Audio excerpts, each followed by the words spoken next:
Nurse! Can you come a minute?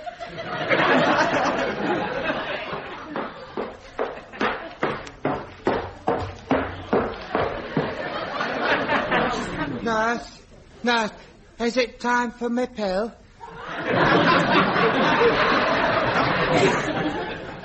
Now, look here. You're not to keep shouting for me when I'm busy on the ward. I'll tell you when it's time for your pill. Now, just keep covered up and be a good boy. Yes, right-o, nurse, right-o.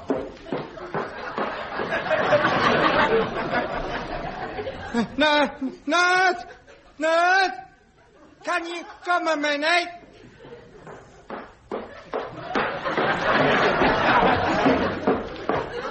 Now, what is it this time? Are you sure it's not time for my pill? Now, you're being very naughty, and I've a good mind to tell Sister. This is the 4th time you've called me from the other end of the ward, and poor Mr. Gilpin hasn't got a stitch on. Now, just you try and keep quiet for a bit, and let me attend to some of these other people. Yes, all right, nurse.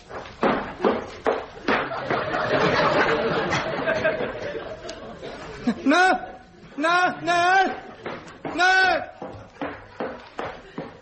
Now what?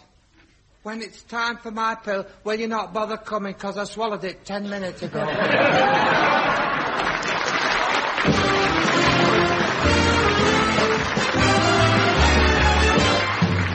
It's the Al Read Show presenting Life with the Lid Off, or...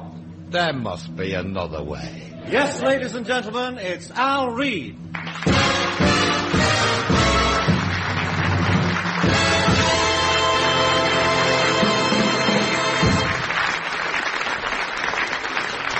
Have you ever thought where we'd all be without hospitals? I mean, they do a marvellous job, those doctors and nurses. They've not only got to look after the patients, but they've got to deal with all the relatives who will ring up to see how the patient's going on. They're never off the phone. Hello? Is that the hospital? The hospital? Oh, how's the mother? No, a mother. No, she's that big woman on Ward 9. You can't mistake her. As you go in on the left, she's in the first 2 beds.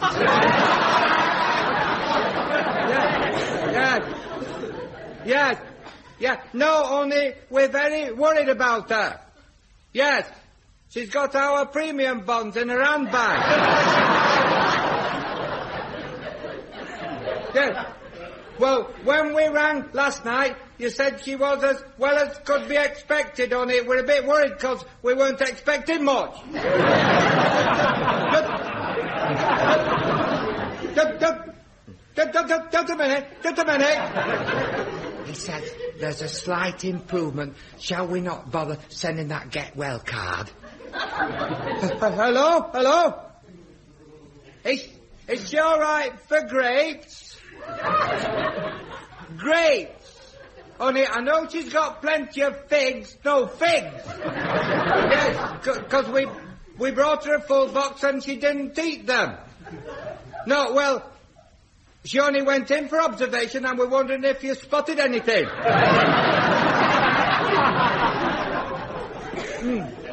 Well, if you do find out what's wrong with her, will you be sure and don't tell her, or we'll never hear the last of it? No, she's still talking about the time she had croup when she was only 3 then. Just a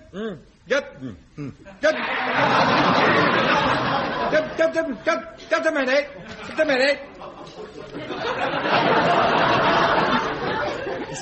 He says she's spent a restless night. Shall I tell him you found her pyjamas? Hello? You don't happen to know if she's had a blood transfusion, do you? Only we left a bottle of black currant juice on the locker.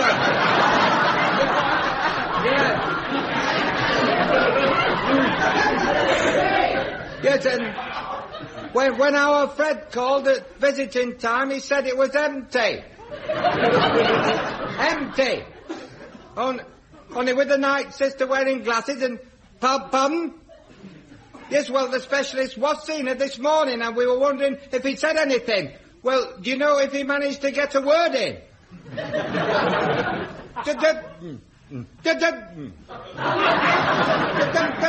a minute. He says he thinks she'll be coming home on Friday. Who's going to tell her we've let her room?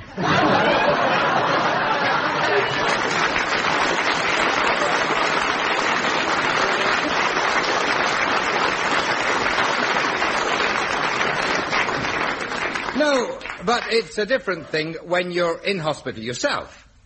I mean, lying there in that ward. They're all the same, these hospitals. And there's always some whining Willie in the next bed who can't wait to cheer you up. Have you noticed? So you've come to life then, have you?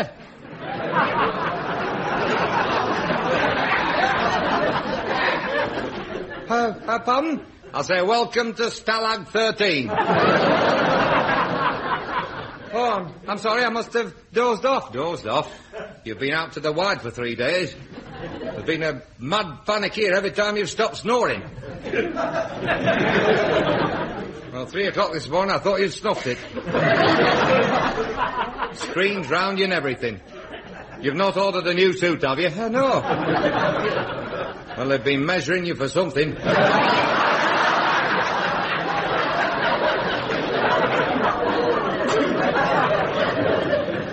How do you feel now the dope's worn off? I feel fine. You don't look it. I don't know what it is, but I'll lay 6 to 4 you've got it. As soon as they wheeled you in, I said it's a waste of time this fella ordering his Sunday papers. I'm all right. I've only come in for a check-up. I wouldn't bet on it. Chap over there had his appendix out and he only came in to mend the telly.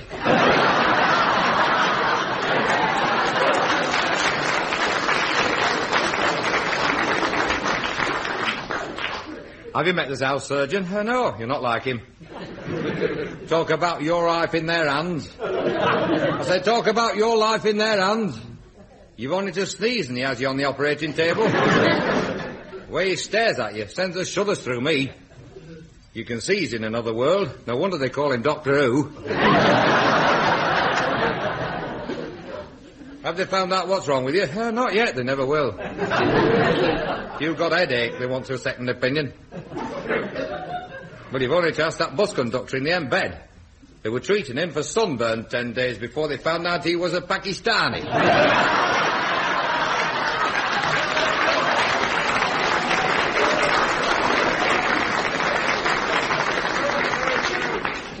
Are you off your food? No, you will be. I don't know who cooks the meals round here, but they're making my missus seem like Fanny Craddock. I'm not kidding.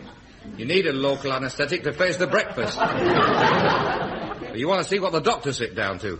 She was going past with a tray last night, biggest piece of steak you've seen in your life. I'm not kidding, another 3 inches I could have milked it. Anyway, there's going to be a right Barney when he does his rounds this morning. Oh, why? Are you going to complain? Not half. He's threatened to send me home tomorrow.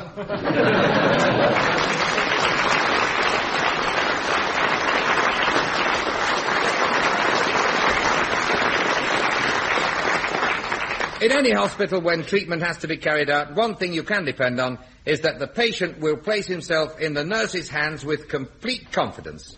In fact, it's the sympathy and understanding that exists between nurse and patient which enables them to remain calm in any circumstance, whether it's an injection or a simple application of a linseed poultice. Ow! Oh, get out!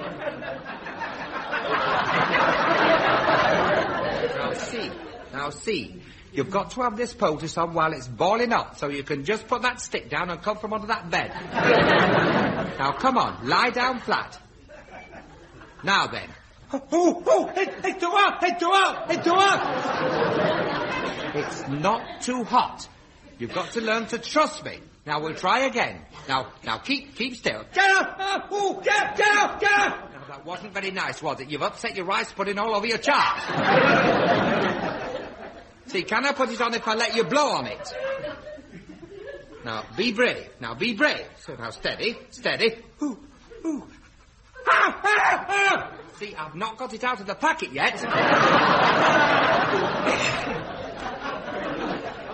It's no use, Doctor. He'll have to have it for his tea between 2 slices of bread.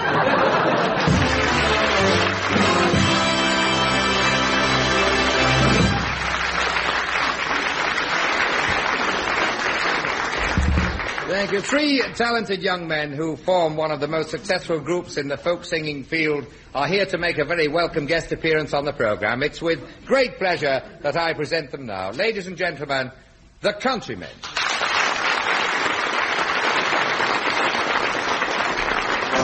Hey up! Boy, wind away, the wind away, the wind away.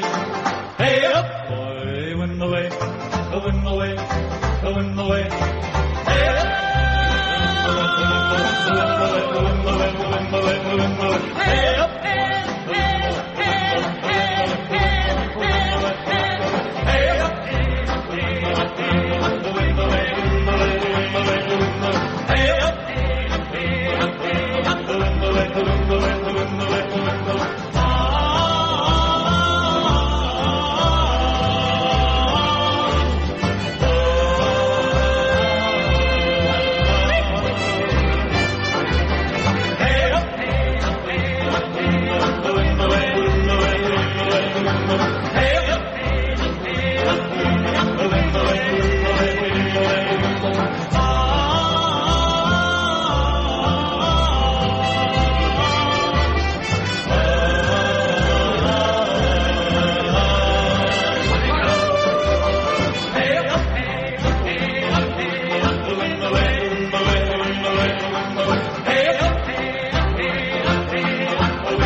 Mummy. Why are your hands so soft and bland?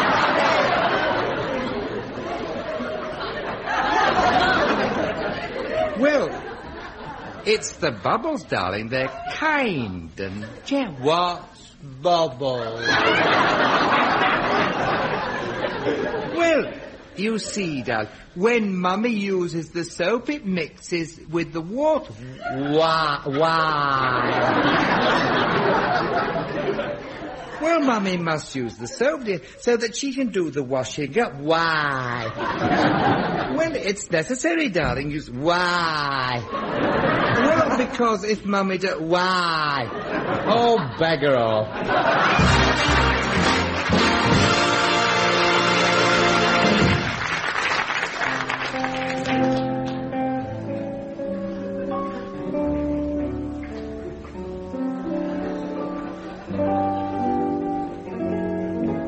What is a home?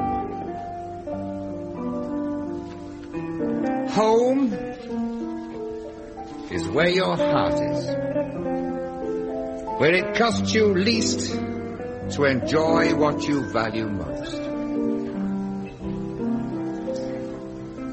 Home is paradise with windows, a casket of dreams with smoke coming through the top. Strong men weep in homes, little men become kings. And when the world outside is cold and bitter, home is the place you'll run to find a welcome waiting within. Go round the back. Tramping through here with your muddy boots, I've just mopped there. Home is Arcady with a potting shed. Shangri-La through a building society. 4 walls and a roof on which you still owe last year's rates. The sun misses it. The rain searches for it. But no matter how you seal it up, a draft will find it. A home needs pointing, decorating, and, of course, furnishing. But you can walk in through that door after a hard day's work, and in one step you become monarch of all you survey. And as you pick up the paper and settle down to rest your weary legs, what greets you? I hope you know your behind's coming through the bottom of that chair. I give up my palace if I were a king. It's more than a palace, it's my everything. There's a queen waiting there with a silvery head in my shanty, in old shanty town.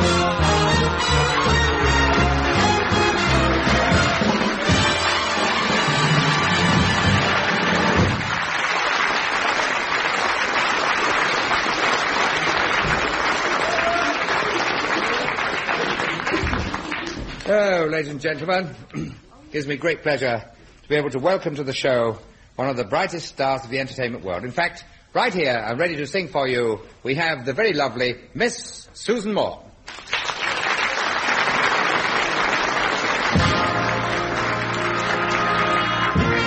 When I saw him, he had just moved into town.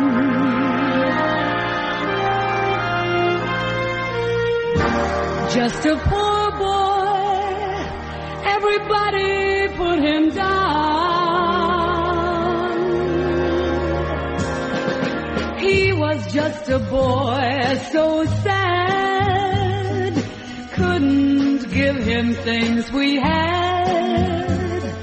No one wanted to be seen with a poor boy like you.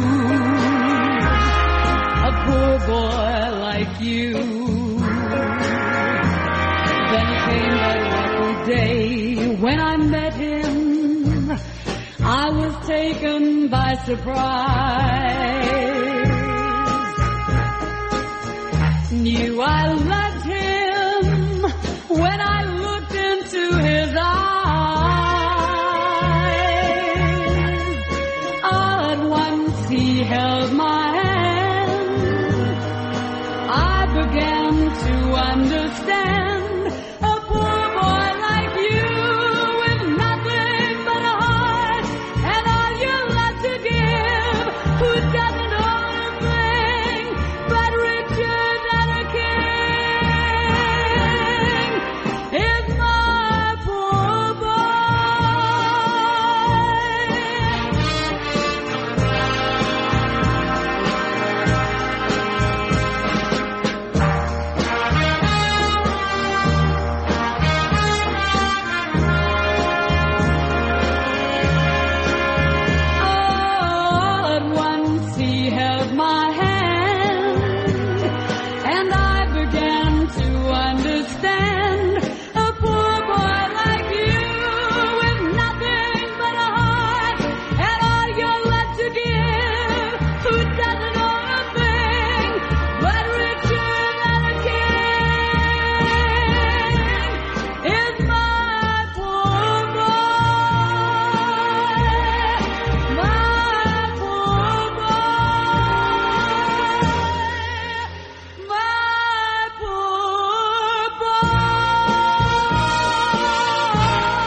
Thank you, Susan. That was marvellous.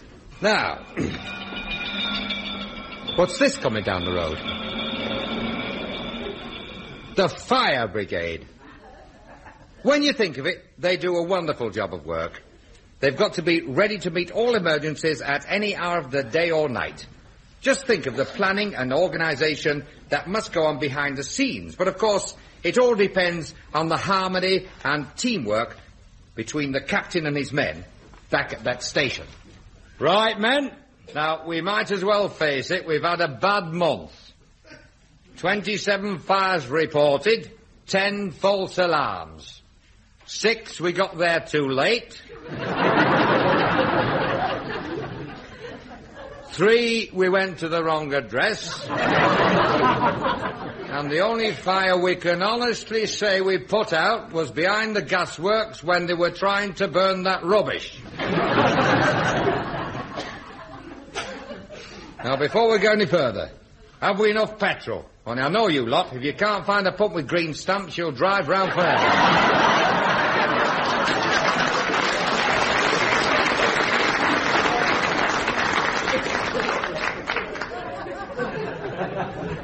I got another rocket for last Tuesday night. Fancy, halfway to a fire and I had to ring the AA.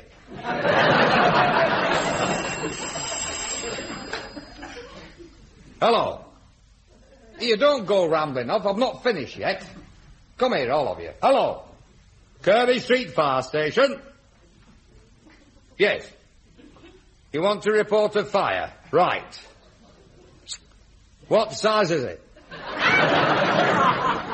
Well, what size was it before you came away? Oh, well, that... I say we should be able to manage that. Fennelly Street. Where's that? Yes, dear, I dare say it does, but we're not coming on the bus, are we?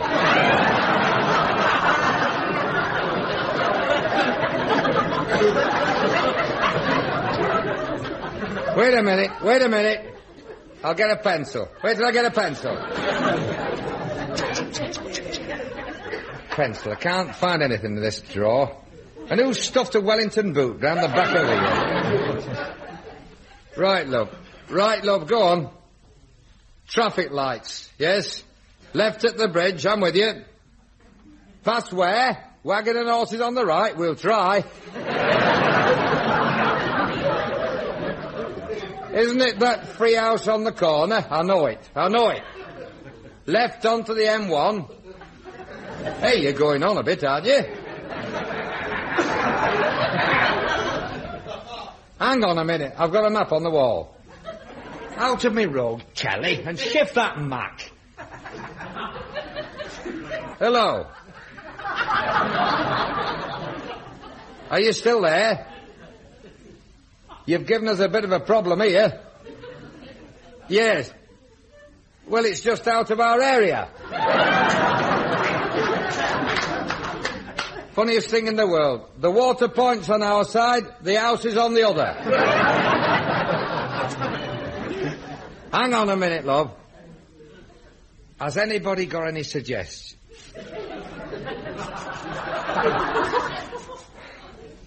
Hey, I'll swear I can smell something burning. What's that smoke coming from under that door? Quick, somebody dial 999. The station's on fire.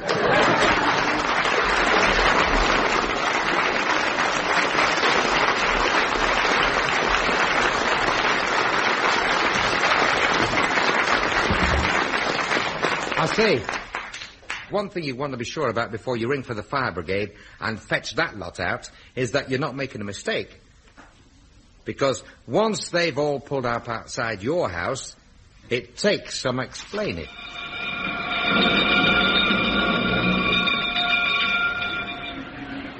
Now then, Mr. Have you had to come far?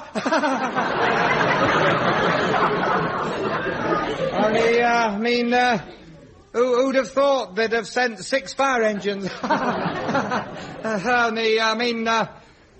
One would have been plenty. In fact, we don't need that one now, do we?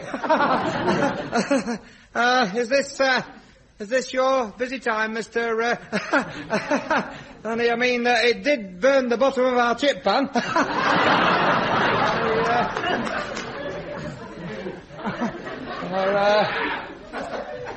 Put it another way round. I tried to keep it going, but it went out.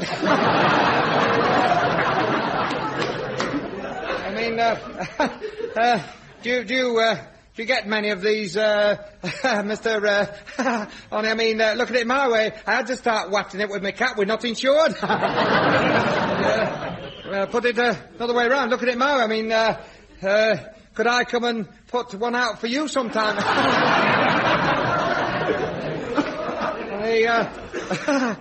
Looking at it my way, I mean, I laid one in the parlour grate on Sunday and I couldn't even get that going. Could I borrow your ladder to clean our windows? You're going to run me in, aren't you?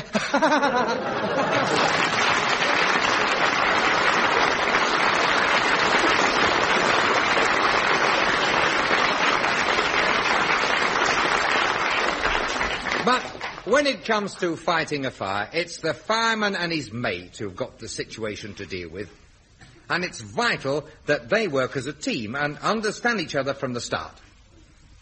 They must keep cool at all costs, and this isn't always easy, especially when they get called out to a big fire that's out of control.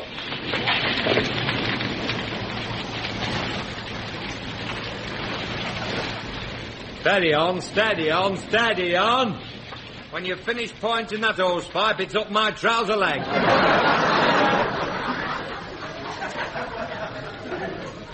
Fire's over there, can't you see it? You can't do any better than this. Light one of your own. Just look at me. I'm soaked to the skin again. And don't keep shoving me up this ladder. You've singed my eyebrows off. What are you trying to do? Melt me helmet? Hey, who are you shouting at?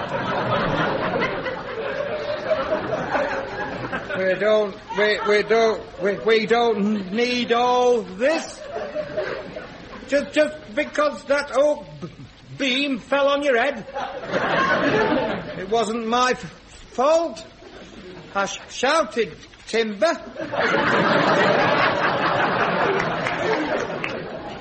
Well, try and keep your mind on your job. And stop waving your hatchet about. You'll be doing some damage with that next.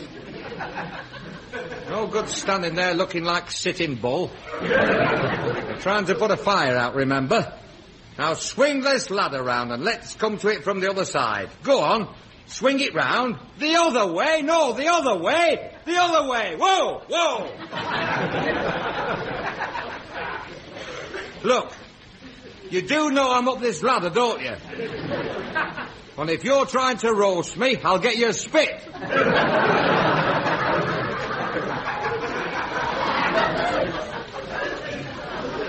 There ain't no sense at all. What are you going on about? It's not my job to fetch and carry for you. Well, shape yourself. It's spread 2 blocks while we've been arguing about it. Fire in a waste paper basket, that's all it was. I could have stamped it out with my foot, but no. You had to come and make a big deal of it and give that typist the fireman's lift. Even then you let her drop. I'll tell you what, it's funny they've only sent 1 fire engine to this fire. Wait a minute. Switch your water off quick and get me down off this ladder. Oh, you're a bright one. Why didn't you tell me it was the Inland Revenue?